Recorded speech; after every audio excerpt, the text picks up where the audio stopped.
wabarakatuh. Alhamdulillahirabbil alamin. Wassalatu wassalamu ala asyrofil anbiya'i wal mursalin sayyidina Muhammadin wa ala alihi washabihi ajmain. Bapak Ibu ingin kita hormati, untuk materi yang kedua, insya Allah pada hari ini pembicara telah hadir yang akan berikan materi mengenai pemantapan ibadah dan kegiatan selama dalam penerbangan. Kados tayamu, sholat wonten ing pesawat, layanan ibadah lansia, tata kelola dam lan litur-lituripun. Ananging saderengipun kita wasaken kurikulum beliau di menika sepindah. Asma Bapak Dr. Andes Sigit Wasito MA.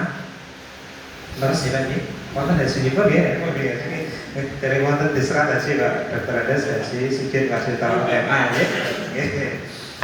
Tempat tanggal lahir Sleman 6 Februari 1965 utawi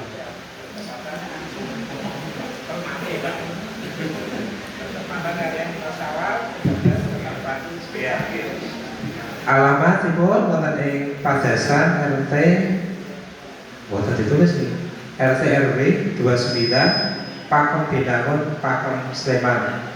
Nomor handphone 085 626 31631. Pengalaman melayani haji sepindah PPIH Garkasi 2007, 2014, 2018 sampai 2021. Kedua ketua kloter pada tahun 2008 dan 2011.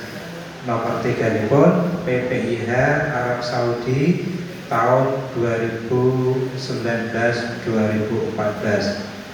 Pendidikan SD lulus 1976, SMP 1979 sampai dengan 1980. Kok setahun Pak? SPG 1982, lajeng S1 1990, S2 pun 2025.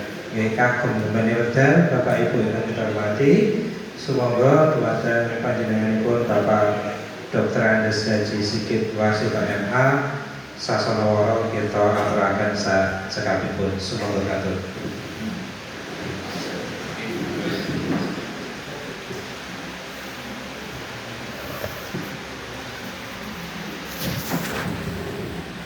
Assalamualaikum warahmatullahi wabarakatuh. Alhamdulillah wa syukurillah, wassalatu wassalamu ala rasulillah, la hawla wa la quwata illa billah. Yang saya hormati Yufur Rahman, tamu-tamu Allah yang luar biasa, para kawan beserta jajaran di Kapane Wong Gamping yang saya hormati semuanya, insya Allah yang dirahmati Allah Subhanahu wa Ta'ala. Baikku pangapunten kula sengaja wau ngangge seragam petugas supados panjenengan mulai familiar. Senajan mbok pilih sesuk rada beda. Kita tidak tahu ya untuk seragam tahun 2025. Ini kan seragam tahun 24. Terus kalau kemudian kula pun kembali untuk bertugas di Madinah, kemudian oleh-oleh ini. Jadi Bapak sekalian, sekali lagi ini saya pakai berbentuk umum bener ini. Namun untuk agar Bapak Ibu mulai familiar dengan para petugas haji. Karena nanti Bapak Ibu panjenengan sejak di embarkasi sebelum tindak sudah akan dilayani oleh para petugas atau PPIH kloter. Ada ketua kloter, dokter kloter, pembimbing dan sebagainya. Insya Allah sedaya seragamnya podo, minjang wonten Saudi seragamnya sama. Biasanya bedanya paling namun variasi ini pun. Terus sekalian Allah, ada espresso ini. Ada tulisan petugas haji, kemudian nama, logo kemenang, mereka logo ramah lansia. Jadi memang 3 tahun ini pemerintah itu sangat memperhatikan jamaah haji lansia. Wonten kan lansianya? Ada. Pensiunan. Yang lansia itu mulai umur berapa Bapak? 60. Jamaah haji mulai 66 gitu. Terus yang belum 66 masih muda, belum lansia, belum lanjut usia. Dilanjutkan dulu usianya, nanti insya Allah. Tapi kalau di layanan di kelurahan itu termasuk 60 sudah masuk lansia ya. Karena kemarin saya bulan ini pas 60 tahun sudah mulai dapat undangan posyandu lansia. Ya, bulan ini saya mendapatkan undangan posyandu lansia. Tadi dibacakan saya lahir tahun 65 Bapak Ibu. Tapi kalau kalender hijriahnya saya lahir di 5 Syawal 1384. Artinya sudah 62 tahun. Kalau dengan kalender miladiah baru 60 tahun. Niku kulo sengaja saya tulis bukan pada umum itu, untuk mengingatkan diri saya bahwa umur saya sudah 62. Nah, kodo Kanjeng Nabi berarti dari kurang Rasulullah 63 kan hijriah ya, bukan miladiah. Berarti yang sekarang sudah 65 bahkan lebih, berarti sudah lebih dari itu. Baik Bapak Ibu, saya didhawuhi Pak Kepala KUA untuk menyampaikan materi mengenai tema ini pun itu jadi siji Pak, yaitu pemantapan ibadah selama dalam penerbangan. Neng subpipun itu kok oke, malah ada keselamatan penerbangan mengasal tata kelola hadyu atau dan juga ibadah untuk jamaah haji ramah lansia. Tentu tidak cukup waktunya Bapak Ibu untuk kita matur sampai tuntas. Tapi saya yakin Bapak Ibu sekalian semuanya sudah mengikuti bimbingan di KPIHU maupun di mungkin secara mandiri. Maka kita sifatnya review kemauan, refresh, kita ungkap kembali apa yang sudah kita pelajari bersama. Baik Bapak Ibu, langsung kemauan. Kalau kita bicara tentang ibadah di pesawat, yang materi pokoknya hanya 2. Tunggal apa? Tayamum, yang kedua sholat. Ada yang belum paham untuk 2 hal tersebut? Ya. Kalau semuanya sudah paham. Jadi tayamum, kemudian yang kedua sholat. Baik Bapak Ibu, sekilas kemauan ya. Tentang syariat tayamum, insya Allah sudah sampai paham di surat Al-Maidah ayat 6.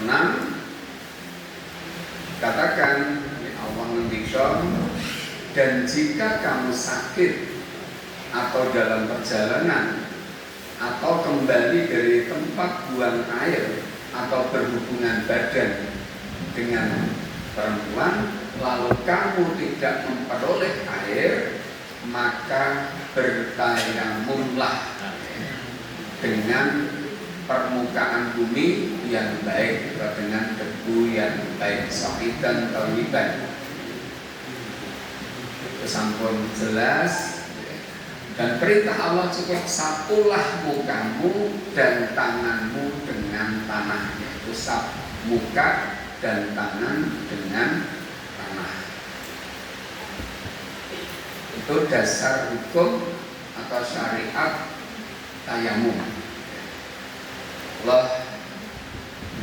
Kemudian media ini pun apa Bapak Ibu untuk tayamum sebagaimana Allah katakan tadi fatayammamu sa'idan thayyiban, maka tayamumlah dengan permukaan tanah ya, dengan debu yang baik, sa'id thayyiban.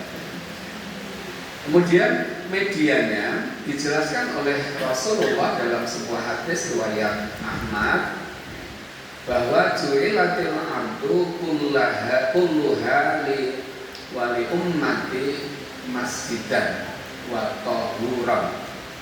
Terus dijadikan permukaan bumi itu seluruhnya bagiku, yaitu untuk Nabi dan umatku sebagai tempat sujud dan sesuatu yang digunakan untuk bersuci.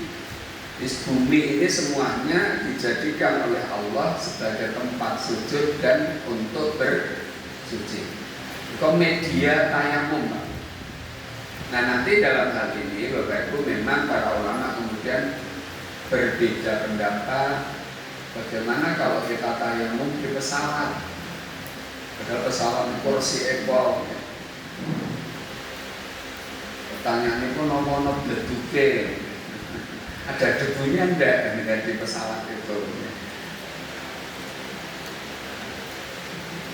Bapak sekalian, ada ulama yang yakin bahwa di setiap ruang-ruang itu mesti wonten debunipun, gitu, masuk di dinding ini, di permukaan meja dan sebagainya. Kalau di pesawat, ya, di kursi, ya, sandaran kursi, di dinding pesawat, jendela pesawat dan sebagainya. Prinsip Bapak Ibu, dalam haji itu fikihnya menggunakan fikih taisir, pokoknya sing gampang-gampang, yang mudah-mudah. Karena kalau mau kenceng-kencengan Bapak Ibu, nanti ada dan banyak hal yang kita tidak bisa melakukan. Misalnya menjenengan bapak-bapak ajeng kenceng pokoknya senggolan kalian wanita batal wudu misalnya. Mungkin retowah rampung-rampung. Angger untuk setengah putaran nyenggel napa disenggel balen melih wudu kemudian dapat satu putaran batal melih. Maka Bapak sekalian, dalam hal ibadah haji itu toleransi sangat tinggi sekali ya.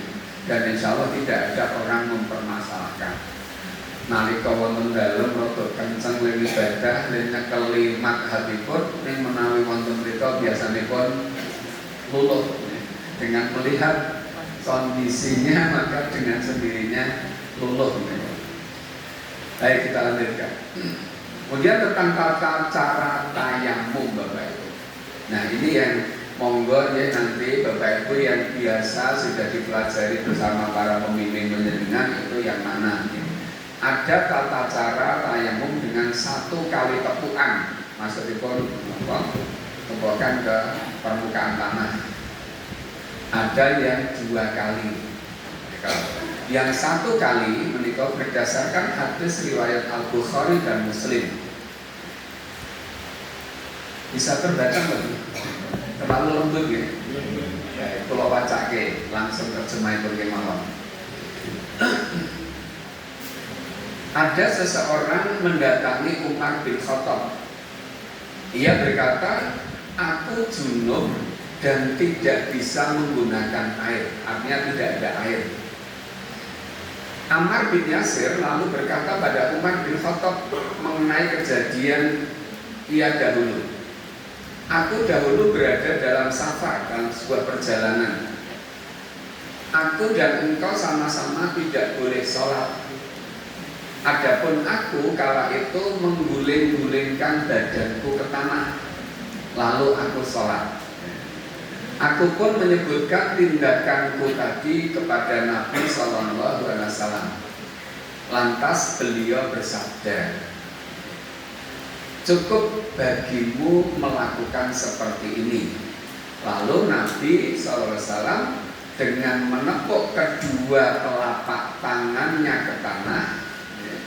Kalian pun praktekkan Bapak Ibu. Kalau kalian ini, lalu Nabi memberikan contoh dengan menepuk kedua telapak tangannya ke tanah. lalu beliau tiup kedua telapak tersebut, ya. Kemudian beliau mengusap wajah dan kedua telapak tangannya, maksudnya di punggung tangan. Ya. Ini yang cara pertama itu cukup, ini ditepukkan ke tanah, kemudian ditiup, kemudian diusapkan ke wajah, boleh dari bawah, boleh dari atas, ya. Sampai ya, saking mriki sampai janggut, kemudian pinggir daun telinga. Ya, satu kali langsung tangan sampai pergelangan tangan, hanya sampai pergelangan. Ini yang satu kali, Pak. Jadi yang satu kali tepuk itu sekali ditiup, langsung diusapkan diratakan ke wajah. Ini langsung punggung tangan sampai pergelangan tangan. Punggungnya siapa? Iya. Enggak. Nah, ini. Itu yang sekali tepuk. Hadisnya menikah riwayat Al-Bukhari dan Muslim.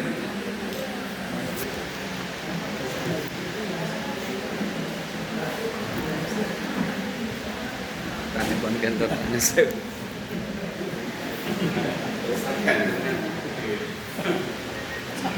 Sekarang yang tayamum dengan 2 kali tepukan itu berdasarkan hadis buat Ahmad dan Abu Dawud.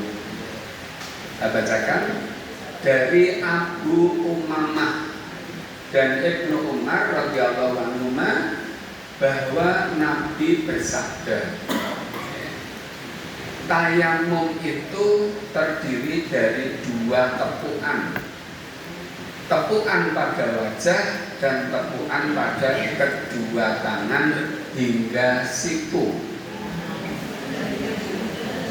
Ya, ini yang 2 tepukan. Hanya saja para ibu khususnya kalau penjenengan menggunakan yang 2 tepukan, berarti penjenengan membuka aurat. Ya, karena sampai sini. Aurat sana sini kan? Nah, semua ada dasarnya, dan yang pertama pun dasarnya sahih, hadisnya riwayat Abu Dawud dan Muslim. Yang kedua hadis riwayat Ahmad dan Abu Dawud. Monggo.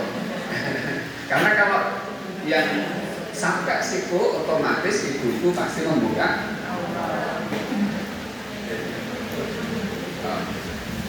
Bapak-bapak yang mau 2 tepukan, monggo silahkan sesuai dengan yang penjenengan mendapatkan bimbingan. Kalau mau 2, nanti tepukan yang kedua pindah tempat ya Bapak Ibu. Jadi tidak di tempat yang sama.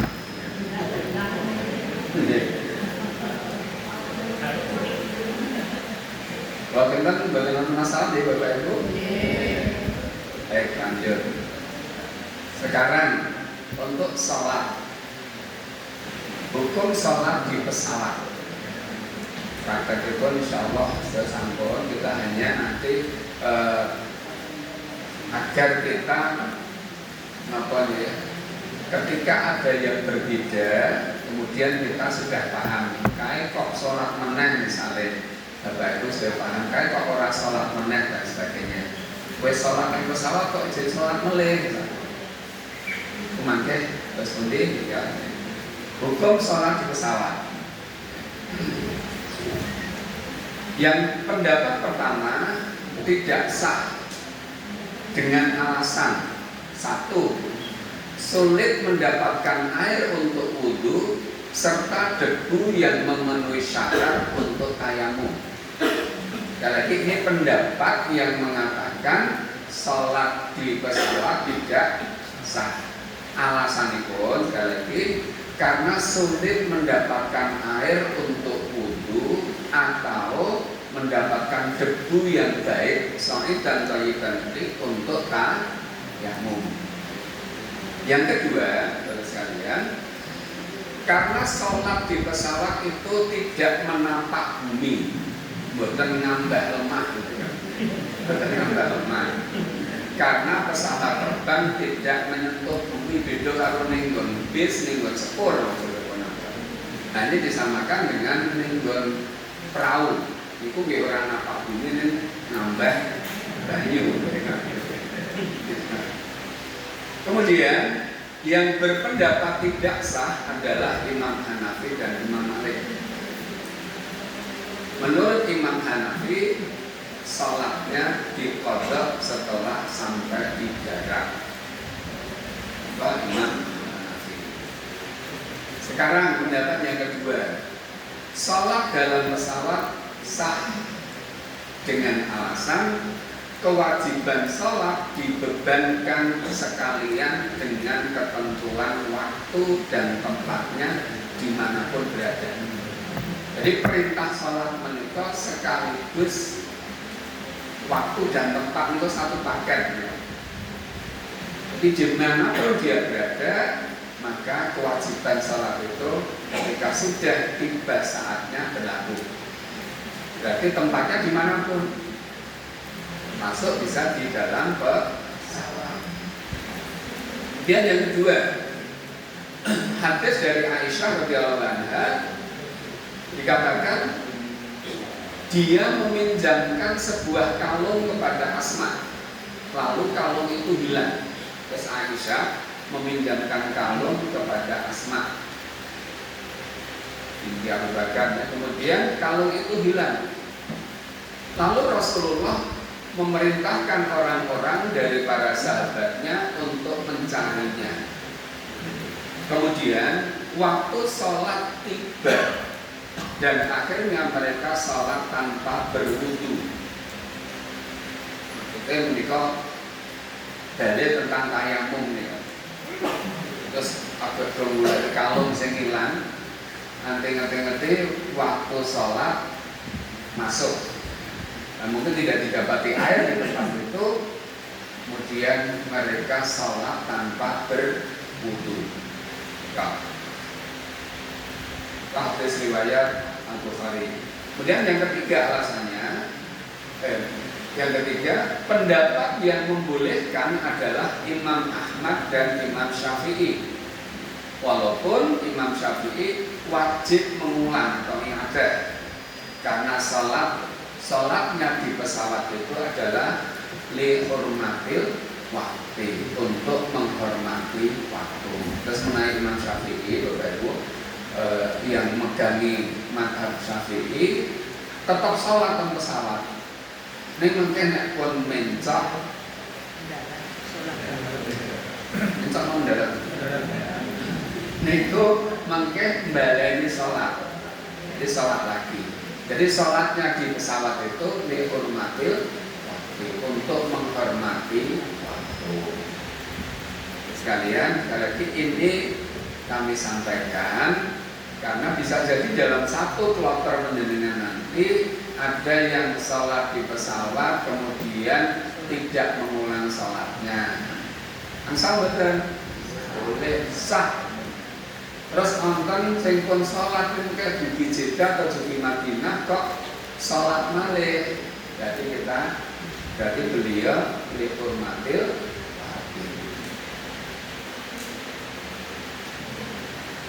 pun kampung. Ini sudah selesai.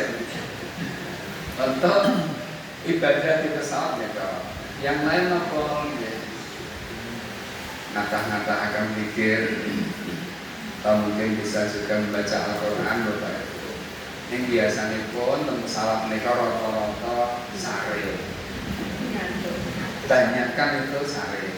Mungkin misalnya pun cerita di awal-awal mawon. Begitu nanti sudah jalan 1-2 jam itu rata-rata pun tahu dan sare. Keliler-keliler mungkin ada dibuka pramugari ini pun Pak sapi nopo ayam masih pun ditarik leher melaut nganggo sapi, daging sapi nopo atau ikan atau ayam biasanya pun ada. Itu kampung lilir itu dibuka pengkale untuk makan selama di pesawat itu 2 kali, kemudian 1 kali snack. Jadi 11 jam 2 kali makan, 1 kali snack, cekap betul Bapak Ibu. Lebih dari cukup ya. Malah terus juga betul barang. Untuk ibadah di pesawat konten pengandikan Bapak Ibu.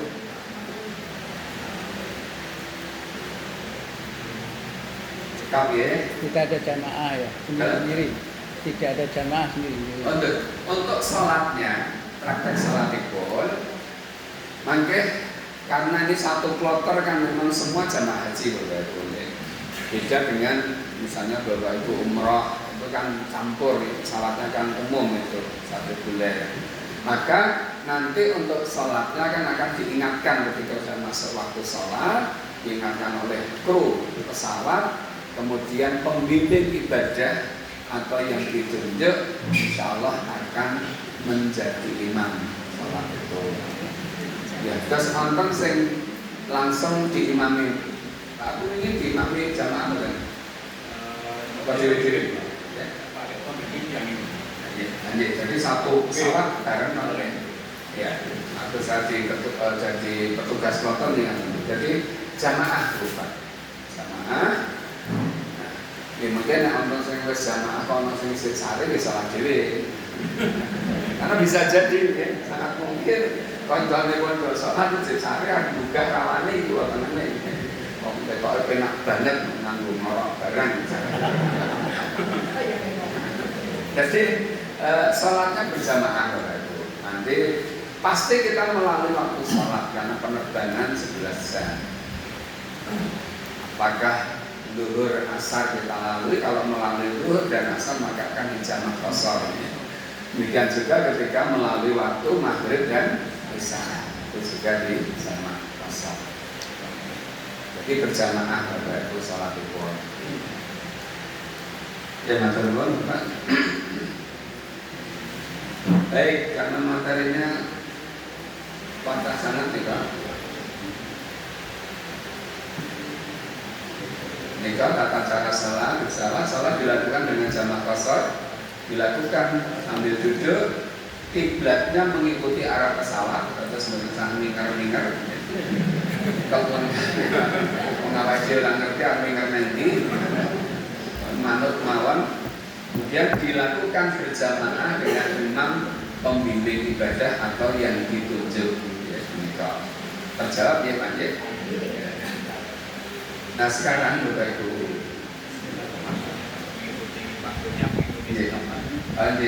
untuk waktu sholatnya nanti mengikuti waktu setempat, ya, waktu pas di mana posisi itu, dan oleh kru pesawat pasti diingatkan, dan itu biasanya beberapa waktu sebelumnya sehingga persiapannya cukup. Yang perlu diingatkan nanti Bapak Ibu ketika sholat, sepatulipun pelepas, di nopong bu, memang bersih bu ancek. Kemudian terus sekalian kita masuk pada tata kelola dam atau hadyu. Ini saya sampaikan hasil mudzakarah perhajian tahun 2024 yang salah satunya membahas tentang tata kelola dam atau hadyu. Karena kita hajinya semua tamattu, maka kita kena dam. Nah, selama ini Bapak Ibu, kenapa ini dibahas di mudzakarah perhajian? Kemudian melahirkan keputusan atau hukum yang mungkin belum semua orang bisa menerima. Karena Bapak Ibu, yang namanya menyembelih dam atau hadyu nikah wonten ketentuan syariat itu. Mulai dari waktunya tanggal 10 dan 3 hari sesudahnya mestinya. Kemudian yang kedua hewannya. hanya unta atau kambing, domba. Kemudian pendistribusiannya. Nah, terus kalian, kalau untuk cerita yang pertama dari Profesor Winarno, seorang peneliti. Tahun 2013 beliau ditugasi untuk meneliti pelaksanaan ibadah haji. Salah satunya adalah pelaksanaan dam. Kemudian saya dapat cerita yang kedua dari anaknya sahabat saya yang mukim di Mekah.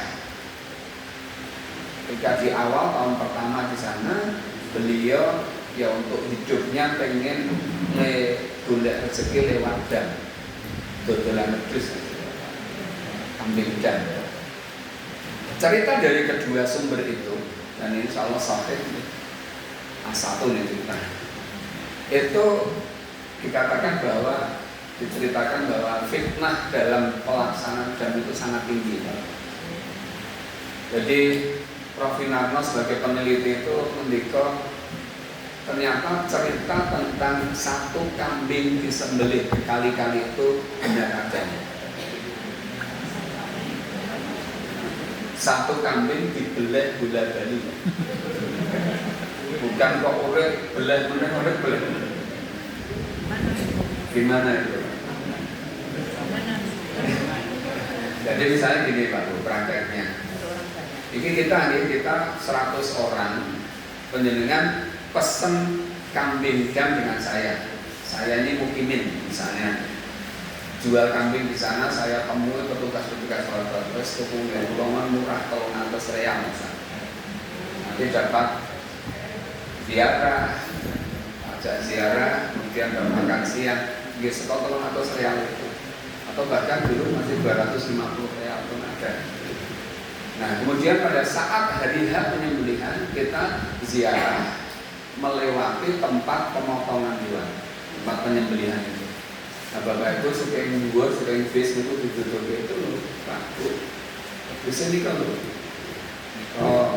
Pak Anu nih kalau pada waktu penjenengan masih percaya bahwa Bapak itu kambing penjenengan.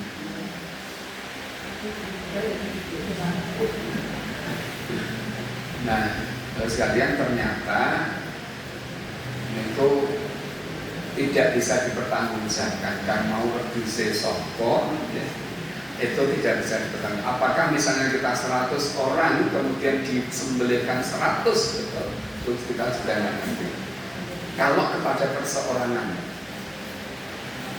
ini cerita dari anaknya teman saya tadi. Kalau orang jual kambing, misalnya 1 orang kok bisa melayani 200 jamaah haji, itu mayawaro menurut beliau.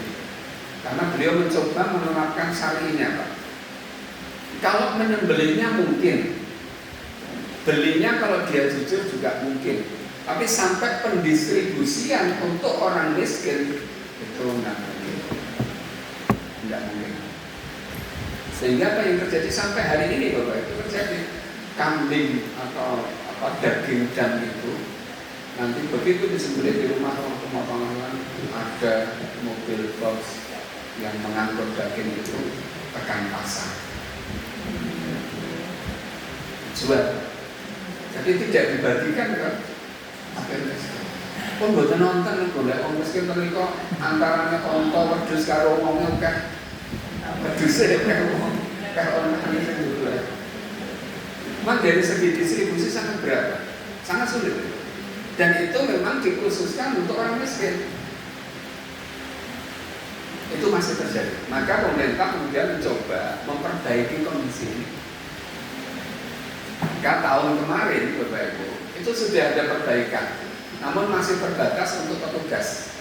Jadi pemerintah kita bekerja sama dengan RPH, Rumah Pemotongan Hewan di Saudi, yang mau mengelola kambing atau hewan dam kita disembelih dengan cara-cara yang higienis, halal. Setelah itu daging itu masuk ke pendingin. Kemudian kontraknya dengan kita pemerintah Indonesia, daging itu kemudian dikirim ke Indonesia, bagikan ke fakir miskin, orang miskin. Itu tahun kemarin sudah dimulai, namun masih terbatas untuk petugas. Di petugas itu bayar jamnya ada dua, nanti ada dua RPH kemarin kerjasama kita, ada 700 sekian dan ada 580. Itu 720 dan 580 per orang.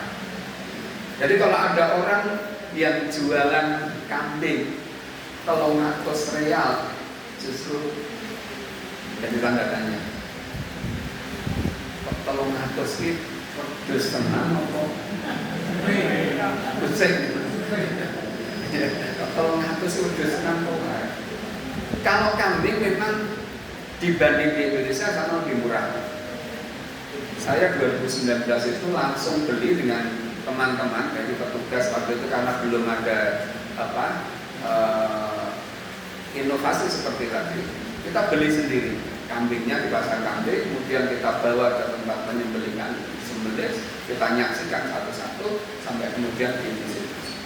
350 real saat itu ya 2009 itu memang sudah gede kambing di sana. Ini lebih murah. Tapi itu baru kambingnya kok, belum biaya penyembelihan, belum untuk macam-macam sampai pendistribusian. Maka Bapak Ibu, lahirlah ini.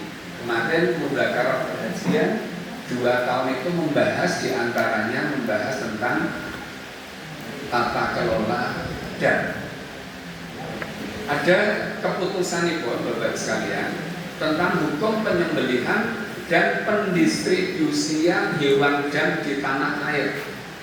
Terus kalau tahun kemarin, Bapak Ibu sekali lagi, tahun kemarin itu menyembelihnya masih di Mekah, menyembelihnya di Mekah, tapi dagingnya dikirim ke Indonesia.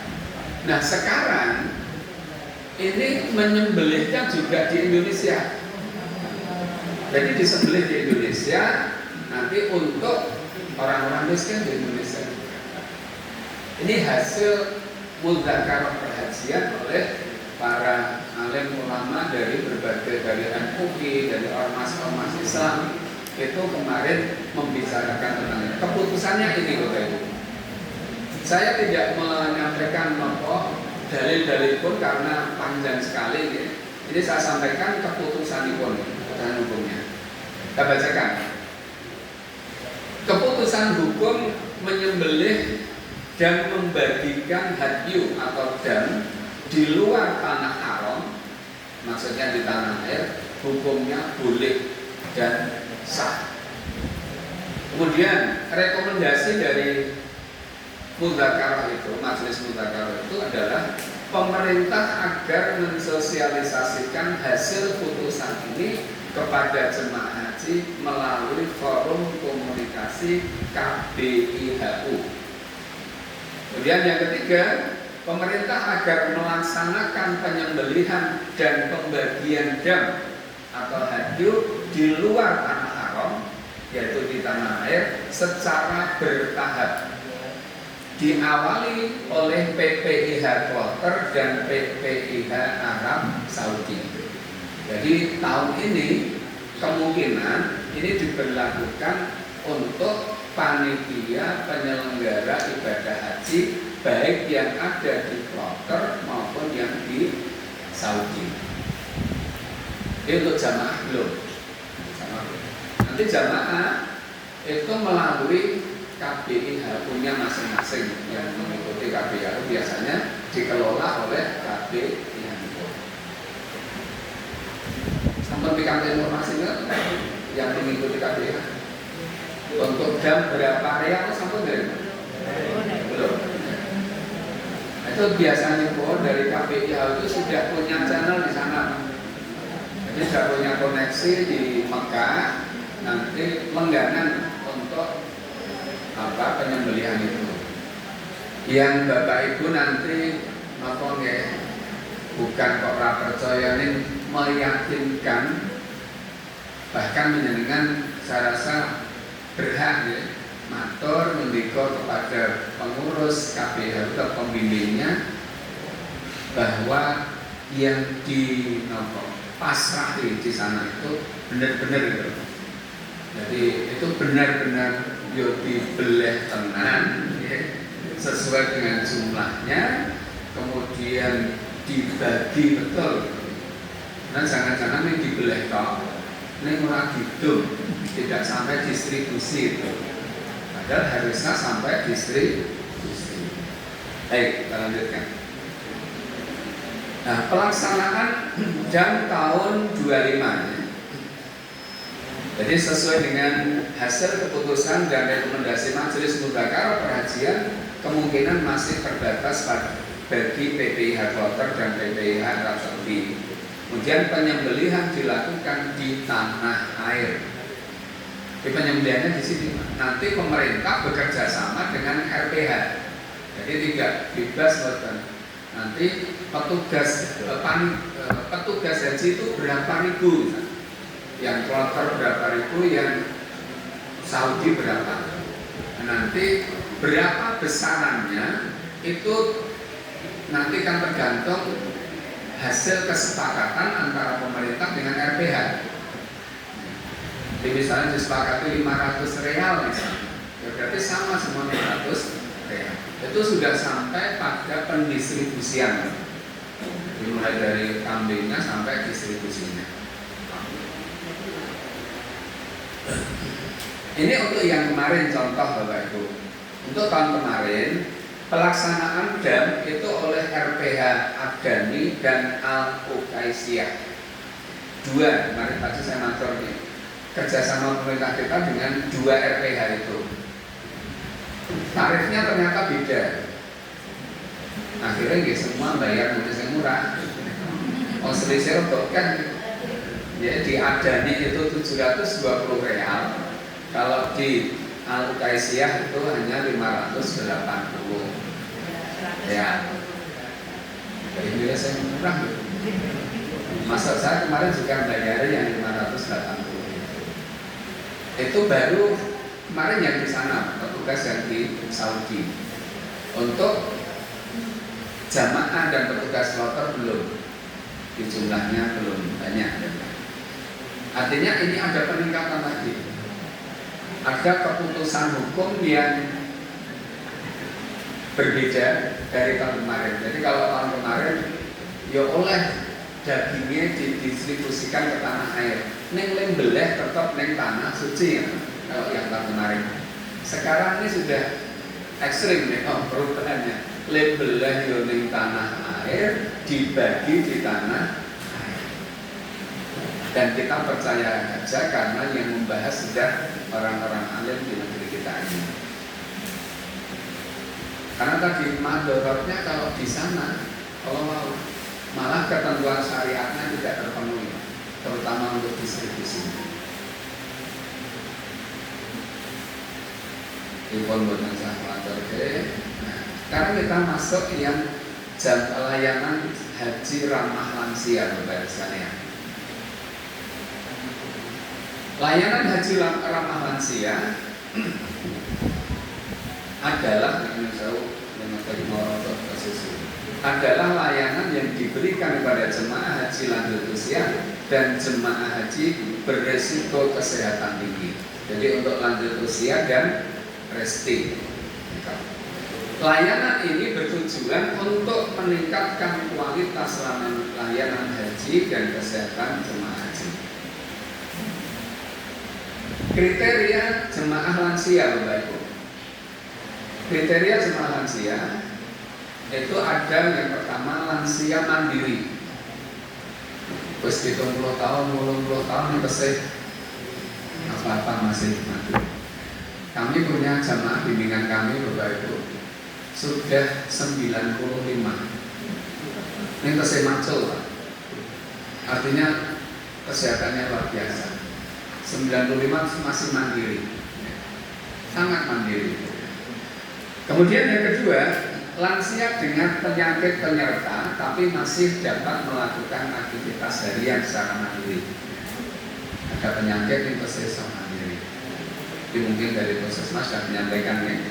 Kemudian yang ketiga, lansia yang memerlukan bantuan orang lain saat beraktivitas harian di luar, harus ada yang bantu. Untuk jalan misalnya harus pakai kursi roda dan sebagainya. Kemudian yang keempat, lansia yang memerlukan bantuan orang lain saat beraktivitas baik di dalam maupun di luar kamar. Ini yang berat, Pak. Lansia yang butuh bantuan baik ketika di dalam kamar maupun ketika di luar. Kemarin ada Bapak Ibu sama Haji yang untung tak bersyukur teman-teman petugas. Jadi petugas itu khusus ada yang petugas lansia. Itu nggih pokoknya sekalian putranya diri. Kalau di situ ada misalnya satu kamar ada jamaah haji yang masuk kriteria keempat ini. Jadi apa-apa harus dibantu. Tamburi kudu dibopong misalnya. Siram yang saya bahkan ketika buang hajat kudu di pawiti misalnya. Itu ada petugas yang sampai bahkan mungkin melebihi anaknya. Itu petugas yang disamping. Jadi ada khusus petugas layanan lansia di bawah. Termasuk saya itu kemarin sebenarnya SK pertama saya itu tugasnya untuk jamaah lansia. Ini belum saya laksanakan pun diganti. Ada SK baru tugas di bandara. Bandara durung sido dilakoni nonton SK yang ketiga untuk menjadi konsultan ibadah di Dakar Madinah. Alhamdulillah. Akhirnya cenderung rumah kita melayani pemegang kunci surga Pak Mari. Maksudnya pun saya menyiapkan tasrif untuk masuk raudhah. Kemarin saya menyiapkan itu di Madinah yang bergelombang kedua. Nah, terus sekalian, maka kenapa istitoah kesehatan itu menjadi penting? Bahkan sekarang istitoah itu ditetapkan dulu, baru kemudian pelunasan. Kalau tahun dulu kan bukan pelunasi, jebul bukan istitoah. Sudah sampai donungkan, bukan situ enggak. Bahkan pengalaman saya Pak, ketika saya tugas di Kota Jogja, ada jamaah kita yang saya antar ke Donohudan sampai 3 kali. Donohudan waktu itu 2016 ya, ada Permenkes itu dilaksanakan peraturan Menteri Kesehatan itu. Tidak dinyatakan tidak Bali. Kemudian beliau karena kepala KUA itu protes, ngirim surat sampai ke Dirjen, direkomendasikan Dirjen Haji. Kemudian saya antar lagi karena Dirjen Haji merekomendasikan untuk berangkat. Pulau terrekomendasi. Akhirnya Menteri Kesehatan tetap tidak bisa. Sampai 3 kali. Qadarullah tetap buatan sakit. Padahal sudah melunasi pun pamitan. Maka Bapak sekalian ini sekali lagi perbaikan di dalam pelayanan haji. Jadi kalau ditentukan istitoah dulu ini, dan yang perlu ditekankan adalah menerima keputusan dari bidang kesehatan itu. Ketika dikatakan tidak istitoah, sakitipun namun tidak ridho. Karena yang namanya takdir itu Bapak Ibu. Kalau ini takdir itu diapit oleh 2 hal.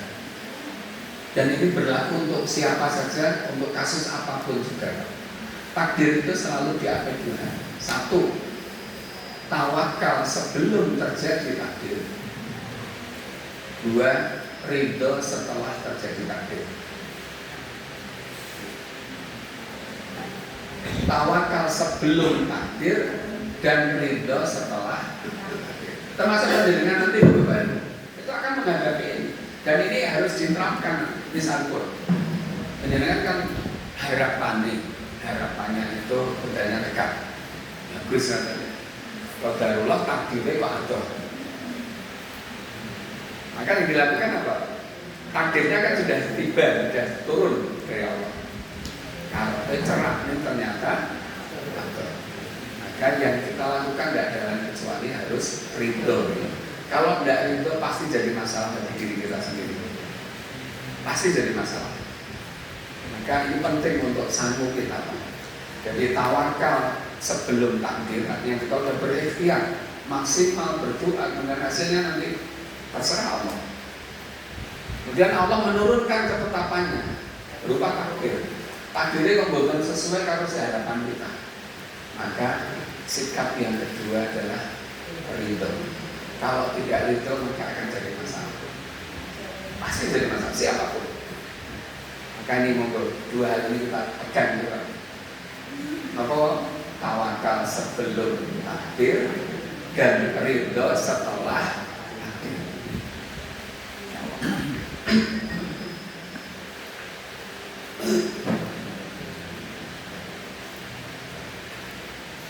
Ini fakta jemaah haji tahun 2024 Bapak Ibu. Jemaah haji reguler itu 213.000 sekian. Itu yang lansia itu 21%. 34.420 jemaah itu rentang usianya antara 66 sampai 75. Itu lansia yang paling nom. Lansia yang paling antara 66 sampai 75. Itu 34.000 lebih. Kemudian 8.435 orang itu usianya 76 sampai 85. Kemudian ada 1.835 orang usianya 86 sampai 95. Dan ada 55 orang dengan usia 95 tahun. Dan yang paling sepuh usia 110 tahun Mbah Harjo Misran saking Ponorogo 110 yang tahun kemarin ya.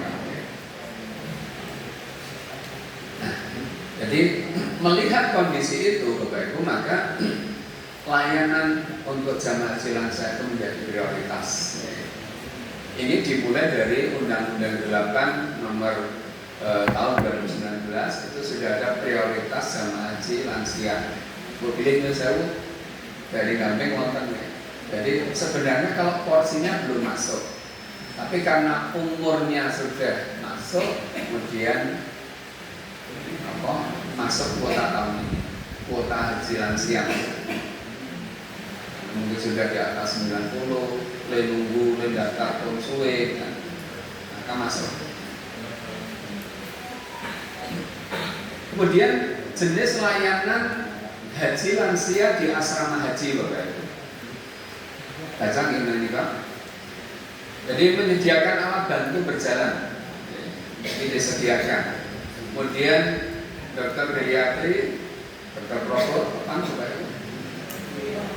Prosesena. Kemudian juga disediakan psikiater dan tenaga medis lainnya. Karena tidak sedikit Bapak Ibu ternyata tekan Donoban atau bahkan sampai Mekah, begitu tekan Mekah karena gelombang 1 kan berarti kalau sampai Mekah umroh ya Bapak Ibu. Berarti ngagem pakaian ihram dan dalam kondisi ihram. Begitu sampai di Mekah langsung muncul-muncul arep ngarit. Itu terjadi betul.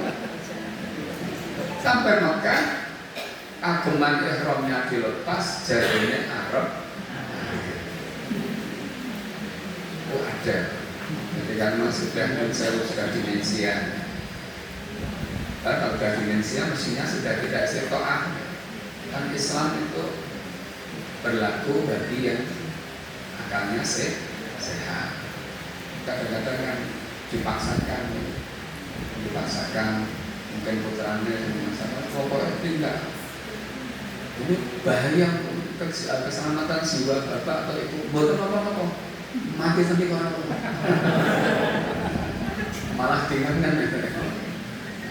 Bukan apa-apa orang. Lah mungkin konco sakama petugasnya itu berbuat luar biasa. Ya memang itu pahala besar bagi yang ikhlas itu yang mau. Ini merepoti umum kan bukan ganjaran kecil. Memang orang yang menolong dapat pahala besar. Namun ketika saya tahu ini akan merepotkan orang kok pulau nekat, berarti kan pulau nggak repot uang. Kemudian menyediakan kamar khusus lansia di lantai bawah tenaga ngaji. Nanti tidak menemukan Bapak Ibu. Kan ada lantai 1, 2, 3 ya. Untuk yang lansia, kemudian akan lantai 3 yang berkaos. Kemudian nanti tetap disiapkan di bawah. Kemudian menyediakan kendaraan khusus untuk memudahkan mobilitas lansia. Sehingga lansia yang akan pindah ke kaos, mungkin yang ke bandara biasanya pun langsung disekin di ambulans. Terus masuk pesawat juga didahulukan, diprioritaskan. Dengan meri memang tua disek. Kemudian menyediakan menu khusus untuk lansia. Nah sekarang di bandara Bapak Ibu, layanan ramah lansia di bandara antara lain menyediakan kursi roda gratis. Ini tidak perlu sewa ketika butuh evakuasi di bandara dan harus pakai kursi roda. Kemudian menyediakan kursi prioritas di bis, menyediakan fasilitas golf car atau mobil golf mewah. Kemudian menyediakan klinik di bandara. Itu untuk layanan ramah lansia di bandara. Kemudian termasuk layanan untuk ramah lansia adalah meminimalisir seremonial keberangkatan dan kedatangan. Saya Bapak Ibu kadang kan ya saya sendiri misalnya di Sleman sebelum berangkat kan di Masjid Agung. Dan itu untuk sambutan macam-macam sebagai bupati, sebagai DPR, dari Kemenag dan sebagainya. Ini diminimalisir maksimal 30 menit itu harus sudah selesai. Dan jamaah haji yang lansia serta resi tidak harus mengikuti seremonial. Terus kesal disik misalnya. Nah, kemudian di Donodan juga begitu.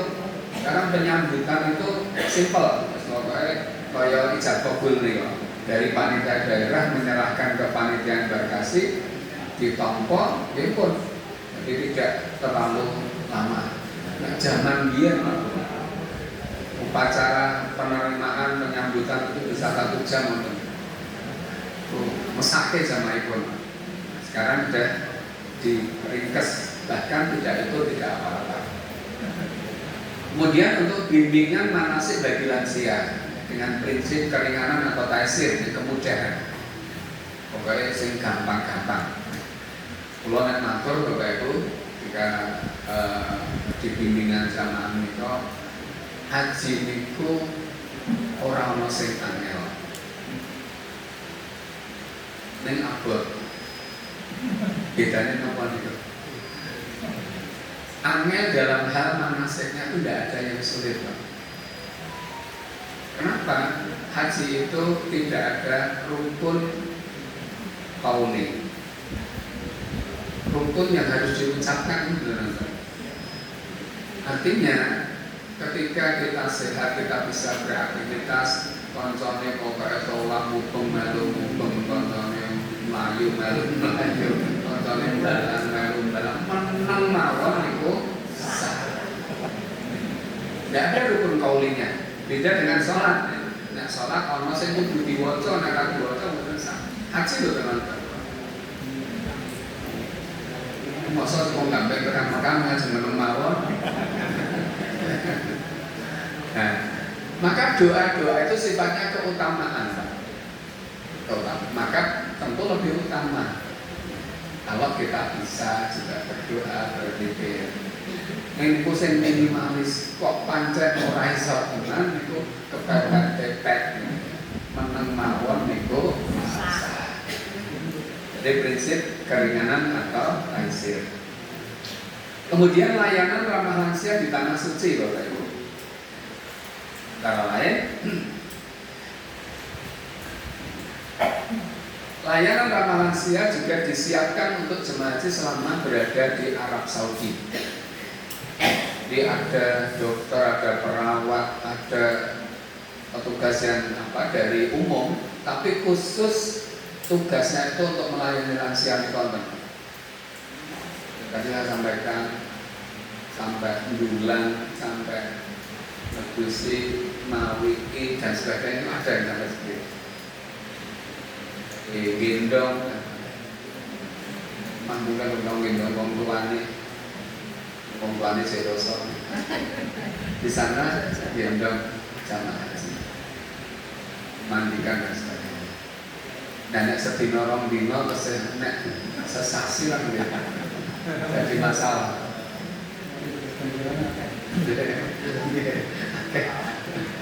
Musuh-musuh ada kelasnya, kenapa menjaga kelas itu. Kemudian ada sejumlah layanan yang diberikan antara lain akomodasi, transportasi, catering kesehatan, dan bimbingan ibadah serta saat puncak ibadah haji di Arafah, Musdalifah dan Mina. Itu ada perlakuan khusus. Bahkan sejak datang di Mekah, ketika umrah wajib, untuk yang lansia dan lansia itu disendirikan. Bisa beda dengan yang lain. Tapi ini hanya untuk pas umrah wajib malah. Bisnya itu yang low deck, apa sih? Sing pendek kan itu. Maksudnya kan dhuwur nih kan yang biasa. Nah untuk naruh bagasi, koper di bagasi itu disiapkan. Saya ingat betul Bapak Ibu ketika 2019 itu kan ada tambahan jamaah haji khusus yang lansia, jumlahnya banyak sekali. Dari DIY waktu itu saya tugas di sana, ada satu kloter yang terakhir itu kan kloter sepuh-sepuhan, kloter 90 kalau salah. Itu ada satu kloter itu kursi rodanya pun 33 kursi roda. Waktu mau umroh 33 orang ini dipisah. 33 orang jamaah lansia dan resti berikut 33 orang joki ini pun pendorongnya semua pakai kursi roda. Dan itu dipisah dengan yang mandiri. Kalau dibarengkan mesti ditinggal. Upama orang meninggal, barengin kok yo kerenangan. Maka lebih baik dipisah. Dan alhamdulillah waktu itu petugas daerah dari DIY itu luar biasa. Jadi 33 orang itu tidak ada yang pakai jasa pendorong. Semua didorong oleh temannya, oleh petugas daerah tersebut. Luar biasa betul. Nah biasanya tidak banyak orang yang mau seperti itu. Dia kesel tenan dorong tolak ke pintu, padahal kan di atas kalau kursi roda. Dulu belum ada sewa skuter, saya didorong manual. Kemudian saking itu luar biasa. Nek nggo awak dhewe mawon wis kesel napa meniki karo murung. Kemudian layanan transportasi ini sudah saya sampaikan ya. Untuk safari wukuf. Kemudian layanan catering, ada menu khusus untuk jamaah haji lansia dan resti. Kemudian layanan kesehatan, layanan ibadahnya. Bapak sekalian, jadi prinsip dari pemerintah itu menjadikan ukuran haji itu berhasil. Itu pertama, bagi yang berhak berangkat itu semua bisa diberangkatkan ke tanah suci. Satu, jadi semua yang sudah melunasi dan dinyatakan istiqomah itu bisa diberangkatkan ke tanah suci selama masa pemberangkatan 30 hari itu. Itu pertama, ini berhasil yang pertama. Yang kedua, setelah tiba di tanah suci, seluruh jamaah haji itu bisa wukuf. Baik yang sehat maupun yang sakit, pokoknya semua harus wukuf. Karena ini al-hajju Arafah. Haji itu Arafah. maka semua harus wukuf. Misal pokoknya waktu mesti ambekan itu harus wukuf. Maka ada istilah safari wukuf. Kemudian yang ketiga, setelah itu seluruh jamaah haji bisa dipulangkan ke tanah. Tentu yang masih hidup, berarti itu berhasil. Atau yang berhak mangkat bisa diangkat di sana bisa wukuf, kemudian bisa pulang. Walaupun pulangnya dari 5 bulan berikutnya, dia kena gerak. Buatan untuk sing ngancani, tidak ada keluarga yang menarik. Ada yang mungkin sebulan setelah musim haji pun rampungan, masih ada kemarin masih ada beberapa jamaah haji yang belum pulang, termasuk dari DI. Bahkan pas saya berkunjung ke KKHI ini, Kantor Kesehatan Haji Indonesia, di sana kan ada rawat inapnya. Itu ada ibu-ibu dari Riau atau mana. Ceria sekali orangnya. Ketika kita datang cerita, ibu dengan siapa berangkat? Dengan anak saya yang dampingi. Tapi anak saya sudah pulang. Terus yang dampingi malah wis bali. Ibunya terus saya ke rumah sakit. Karena memang masih dirawat. Hal seperti itu sering terjadi, Pak. Dan mudah-mudahan tidak terjadi pada berbagai sekali. Maka sehat semua. Awal atas akhir. Layanan safari wukuf, kemudian murur, sampun paham ya Bapak Ibu. Saya hanya menekankan gini Bapak Ibu. Murur itu kan khusus untuk sinten? Ya, lansia, rezeki, yang berkebutuhan khusus, kemudian pendamping. Ini dia wow, nak sing lansia ini mandiri, yang betul sama lu murur. Maksudnya gini Bapak Ibu, jangan sampai nanti penjenengan menyesal. Bar haji getun itu tentu. Kenapa? Karena tidak jujur waktu itu dengan dirinya sendiri. Kita kan tahu Pak, saya ini jane mampu orang itu ngerti awake dhewe to nggih. Kita masing-masing tahu. Waktu itu mungkin rodok malubis bebenak murur. Padahal sesungguhnya masih kuat, masih mampu. Ini masih mungkin menyesal. Karena tidak bisa melakukan hal yang lebih utama. Mungkin kondur menyesal. Bahkan belum sampai pulang banyak menyesal. Nah kemarin itu saya melihat banyak Pak. Kami petugas kan memang tidak mati di Musdalifah, dari Arafah langsung ke Mina. Kita sudah tiba lebih dulu di Mina. Kemudian jamaah haji yang murur itu baru datang di Mina. Gua tunggu, gua ngamati itu. Sehit-sehit banget kok baru murur. Tindak ya risik gitu kok itu murur. Maka saya pesan Bapak Ibu sekalian, maka ngomong ya dalam ibadah itu perlu kejujuran kita. Karena hubungan kita dengan Allah, bersama bersama ala ijli sama sadar.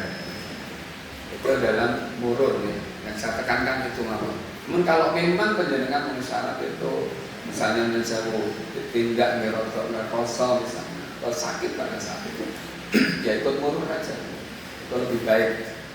Karena salah satu maqasid syariah adalah menjaga keselamatan jiwa, itu harus lebih diutamakan.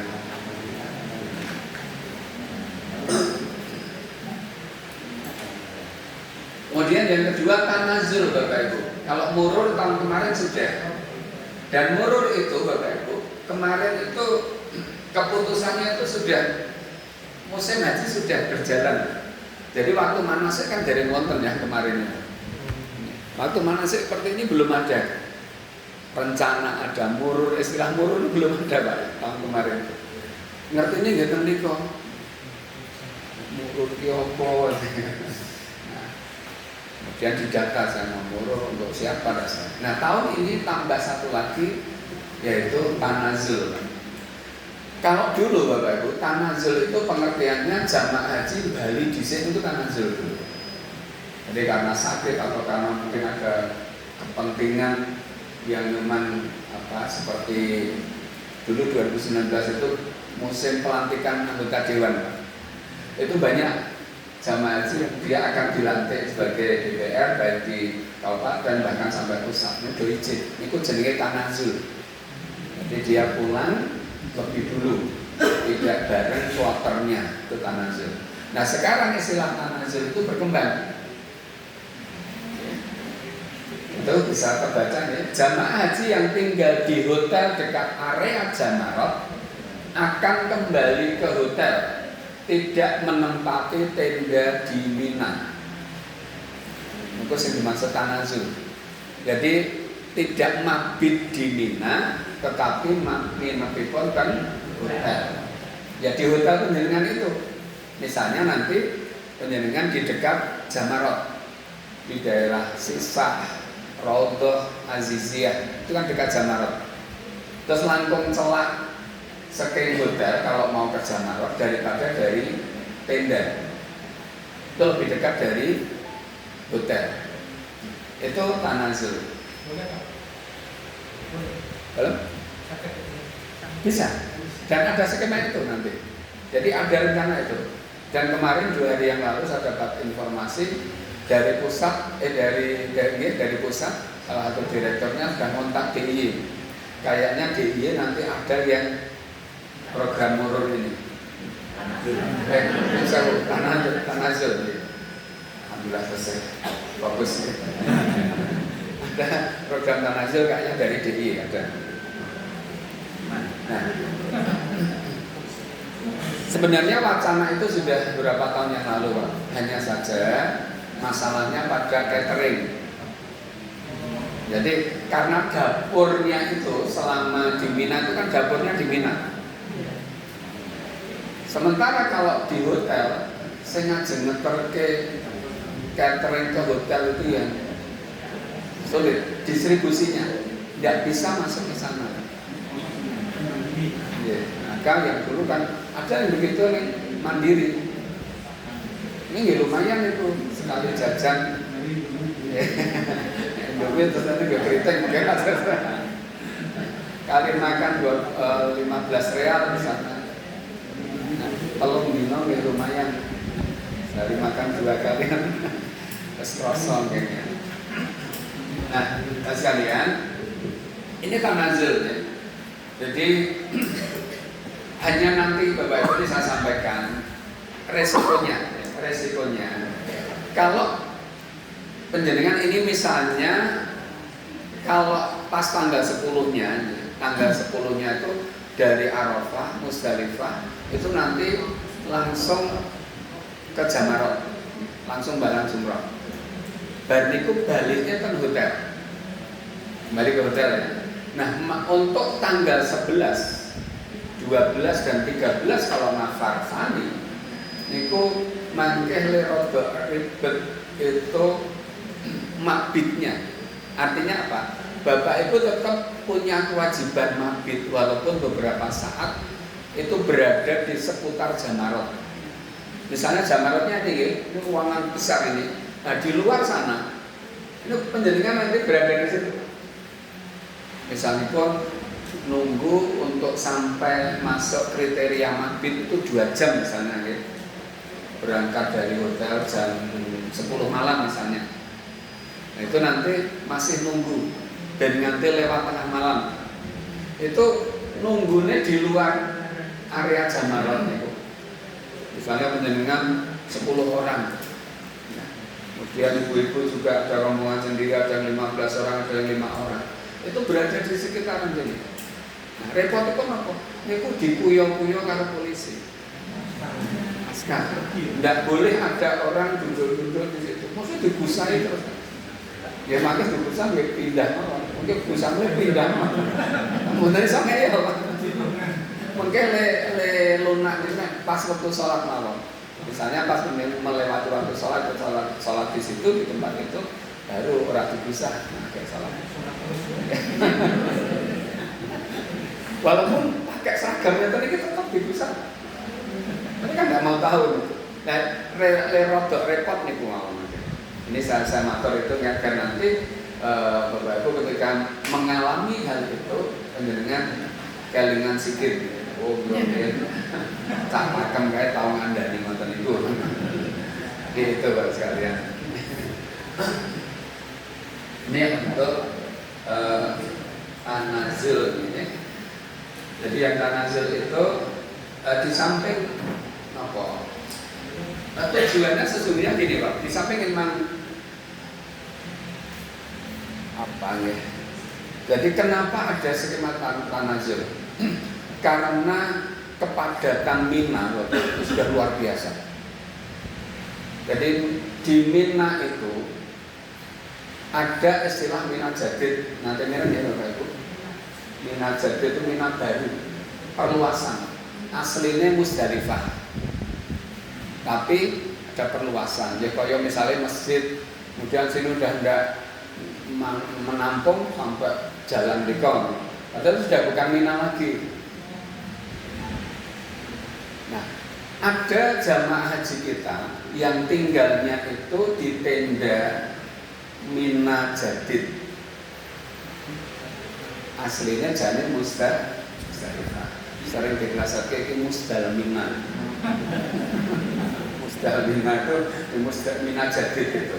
Nah itu ada 9 maktab. Maktab 1 sampai 9. Itu tempatnya jauh banget. Jadi misalnya Jamarot itu KU Amrikon ya. Ini area Mina di sini. Nah, Musdalifah Mina Jadid itu kan kidulnya. Itu kan itu ada 9 maktab. Padahal satu maktab itu rata-rata 7 kloter. Sama begitu dengan yang 63 kloter. Baik, tolong atas tidak kalau SLC ada 450. Nah, itu Bapak Ibu sekarang tidak dipakai karena kalau mau ke Jamarot itu jalannya PP bisa 14 kilo,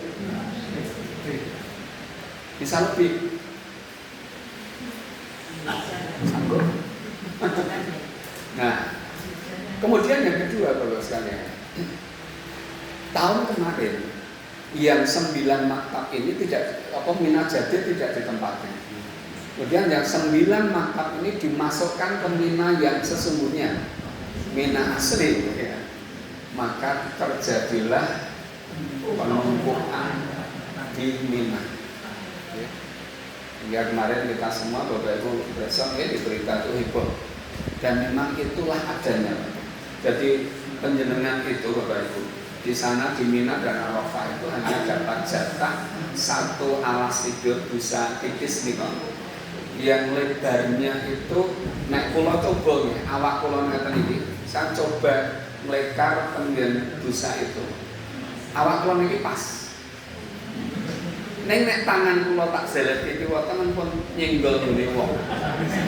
Iki sedang. Ada itu begitu. Itu betul Pak. Bapak Ibu bisa lihat ya. Coba Sayyidah Mina Arafah itu benar-benar kasus jingkrong betul sakit. Maka terjadi subsidi silang di sana. Bagi yang tubuhnya kecil itu mensubsidi yang besar. Ya. Dan itu dihitung satu-satu Pak. Misalnya 360 orang satu kloter penjenengan ya disediakan 360. Panitia di sana itu ngitung sebelum jamaah datang. Kemarin satu gaji Arafah itu ngitung tempat tidurnya, bantalnya, selimutnya itu dicek satu-satu. Ini bu, tak coba tak tegak itu paling berapa? Tidak sampai setengah meter itu lebar. 40-an saja. Jangan bayangkan hingga sangat-sangat berat ya. Nah maka kemudian ada skema tanazul ini untuk mengurangi kepadatan. Haji khusus termasuk. Itu juga haji khusus termasuk gitu kan, ada haji khusus lagi. Iya. Kalau haji khusus itu enggak, haji khusus itu yang urut. Haji khusus itu sejak dulu kan sudah urut. Jadi yang haji khusus atau plus itu sejak dulu enggak pernah mabit di Mina. Itu mereka sudah murur ternyata.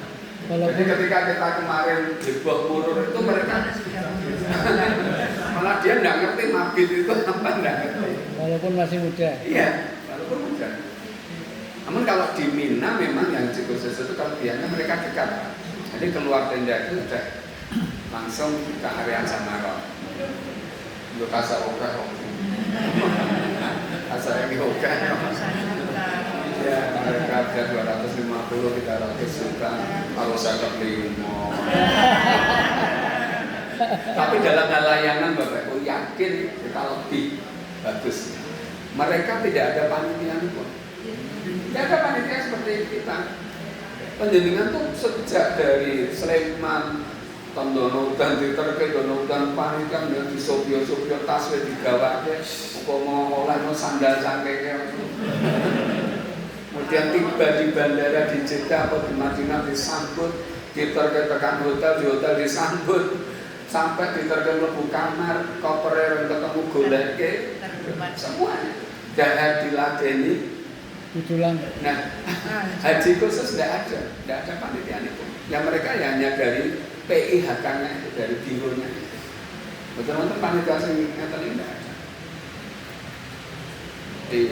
Dan sebentar bayar relawan di Delat, kalau sekarang sudah agak lama 30 hari. Dan nanti tempatnya jauh, Lecegak itu sebentar paling seminggu. Di dekat Masjidil Haram itu paling seminggu. Nanti setelah itu istilahnya ditransit di hotel yang jauh sekali. Itu boleh ingin naik ketemu.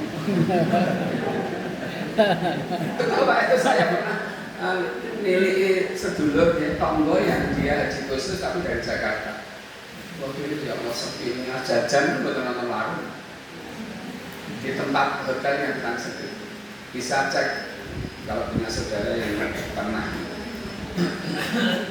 Nah, tentang keputusan hukum tanazul, insya Allah tidak masalah di Bapak Ibu. Misalnya nanti penjaringan kok tanazul itu sah. Ya. Memang nanti tadi harus tetap mabit walaupun beberapa waktu. Ini mabit bukan sare kalau melaku mungkin mabit dibusah yo melaku pindah dibusah oleh pindah oleh. Oh jatungan karo polisi lah. Itu. Alhamdulillah sekalian sampai tadi 5 menit lagi.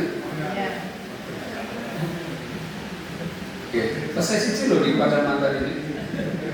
Tekan maghrib ya.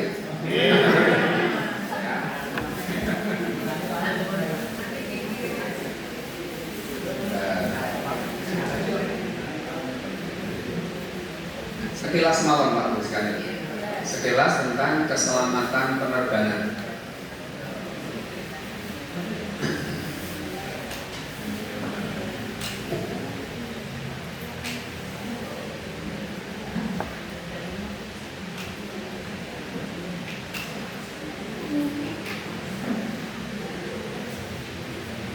Karakteristik penerbangan haji ya Bapak Ibu.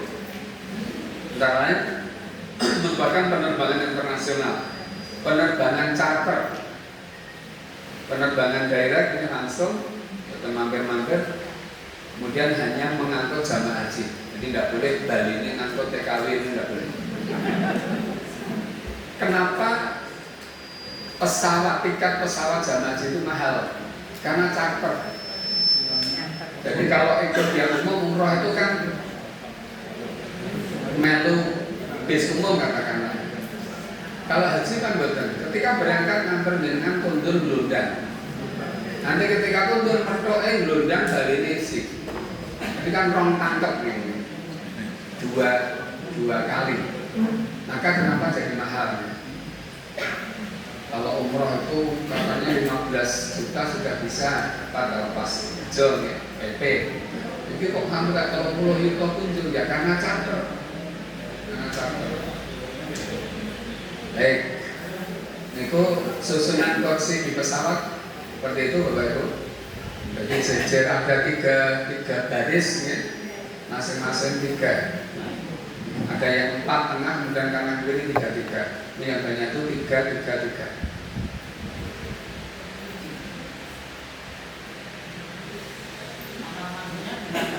Kamar mandinya di pesawat tuh.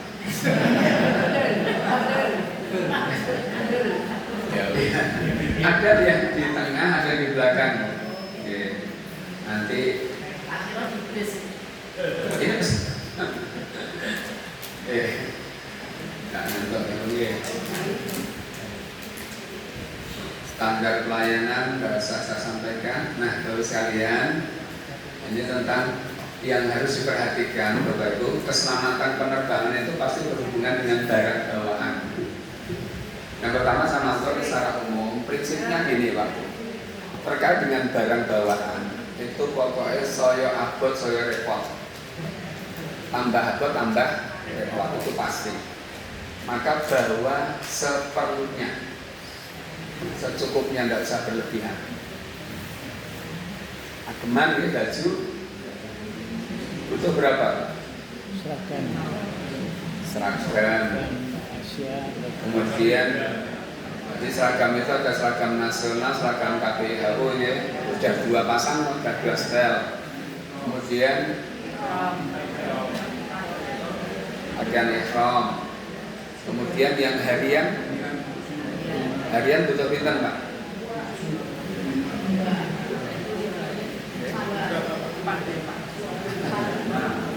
2, 3 itu cukup. 3 itu cukup. Apalagi ibu-ibu 2 orang cukup, mesti nih ngono tuku. Pasti beli di sana. Bahkan kemarin Pak, saya tuh bawaannya seragam Pak. Saya baring tuh, ubah garing gitu. Dan di sana itu enak Bapak Ibu. Walaupun kita pakai 2 hari misalnya, buatan apek, karena tidak keluar keringat. Ini nak dikumbah kayak blotong, karena debu. Namun tidak bau. Itu enaknya di sana. Buatan sumur, buatan bau. Pakaian kita pakai 2 hari. Ibu-ibu monggo siang demi mau kena ora ganti ya kok. Itu artinya ini pakaian itu jangan berlebihan. Soal pakaian dalam yang monggo menyesuaikan, karena nanti di Mina, Arafah Mina itu kan tidak ada kegiatan cuci, termasuk di Madinah. Maka itu harus cukup untuk ageman dalam. Kemudian prinsip itu ya, nak saya abot mesti tambah repot dan bisa merepoti wong liya. Jangankan orang lain Bu, suami sendiri itu aslinya jadi wegah direpoti.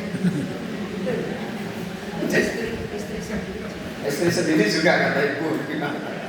Maka ya, jangan saling merepotkan. Karena sangat sering saya ketika tugas di embarkasi, ketika jamaah pulang, suami istri bekenengan bakal ono sing rodok setengah padu mergo tas kabotan. Ketika pulang bertanya. Nah, ketika berangkat Bapak, koper itu kalau kita ngisinya benar secukupnya, insya Allah tidak akan sampai 20 kilo.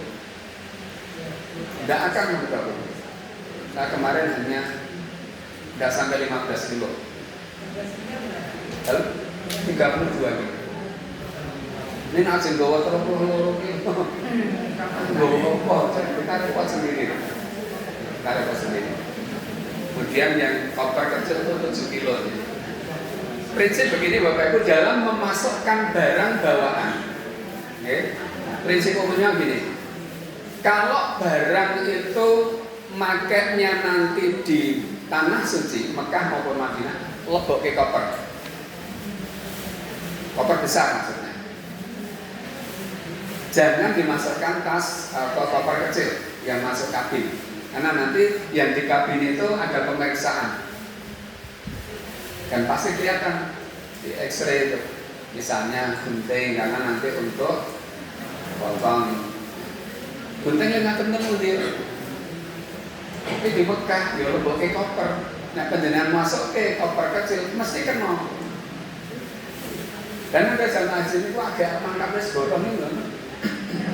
Di X-ray kan ketahuan, petugasnya ngerti fotonya gunting.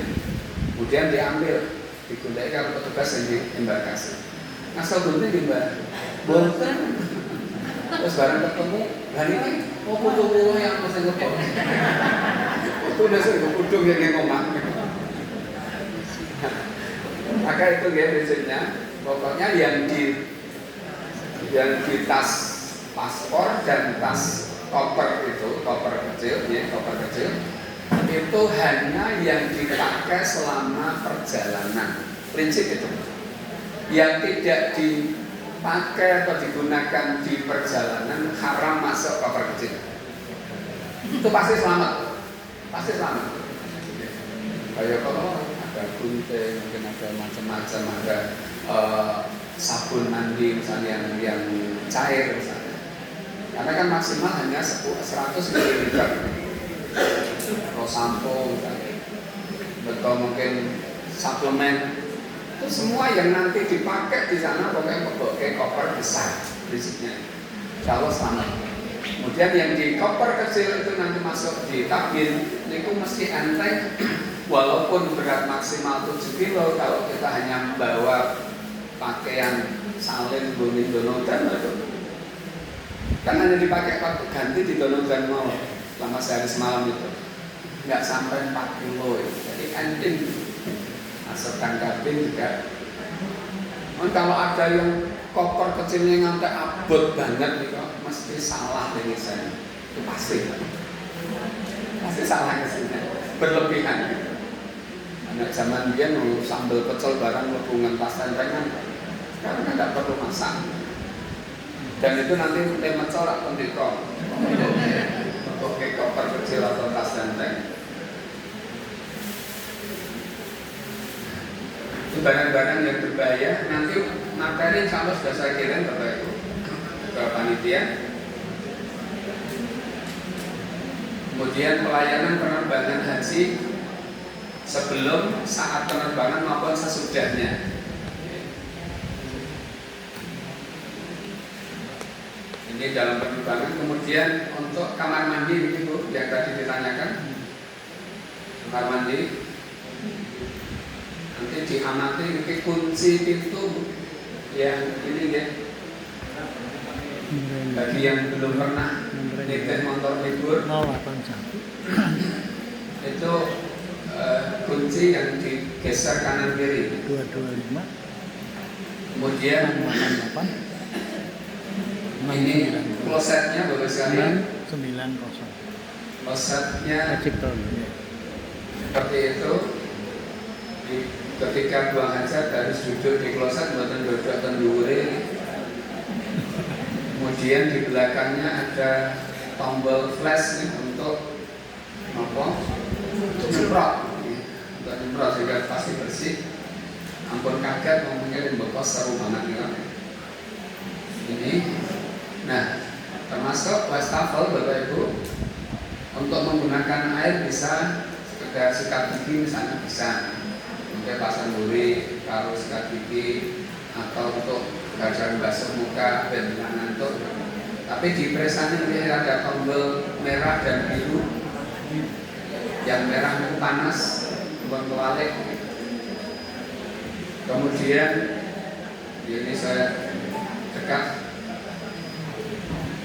Dan ada sabun. Nah ini yang menarik Bapak Ibu. Walaupun menarik, kemudian mesti rapingin bahwa di antara perlindungan bagi jamaah haji itu diasuransikan. Ada asuransi haji dan ada extra cover dari pihak penerbangan. Jamaah haji kita ketika meninggal dunia maka akan mendapatkan asuransi jiwa sebesar BP yang dibayarkan. Jadi kalau ada yang meninggal, niku untuk asuransi sebesar BP yang dibayar. Berapa Bapak? BP yang dibayar berapa? 55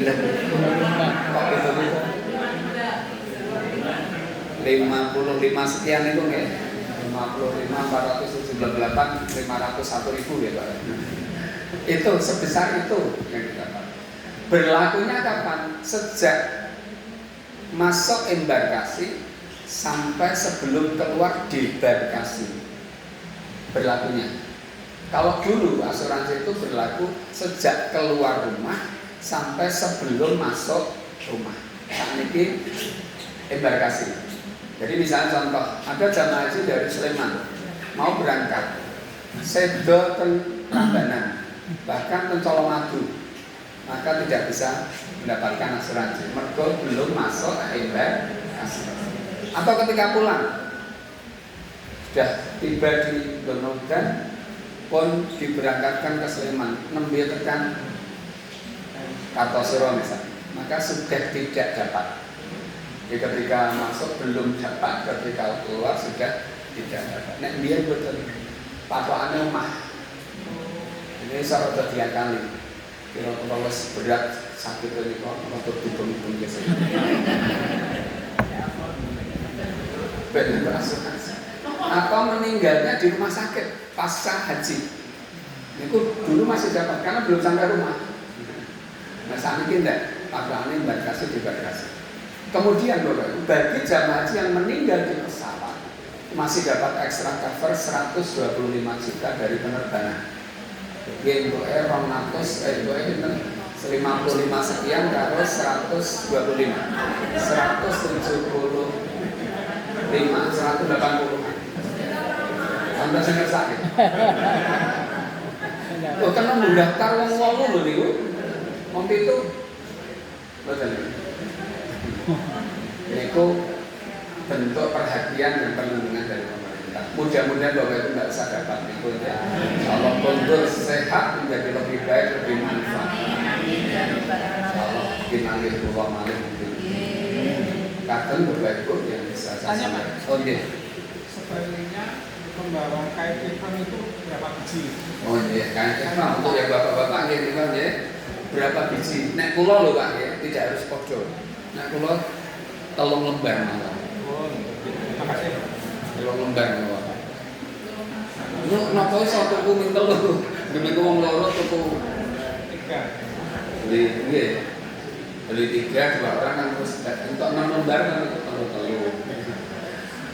Itu cukup Pak. Itu cukup. Kalau 2 pasang enggak.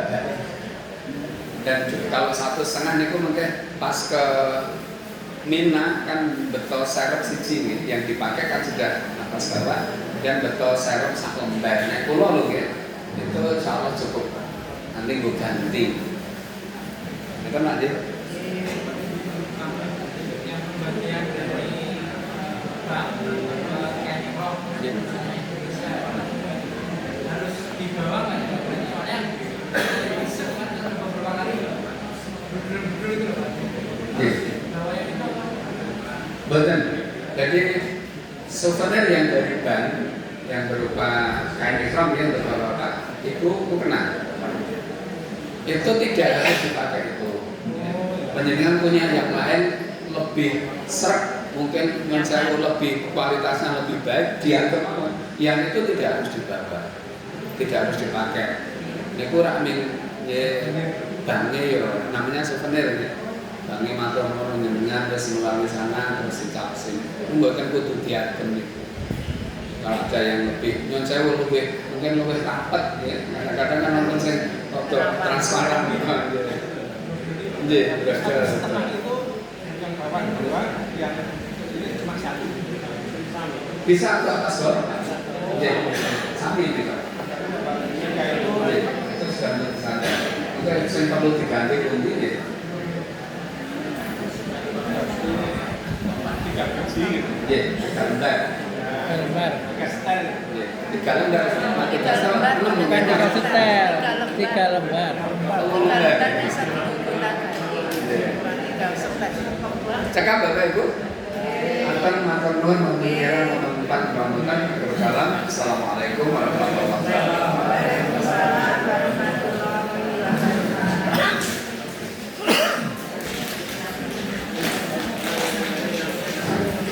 Bapak Ibu yang kita hormati,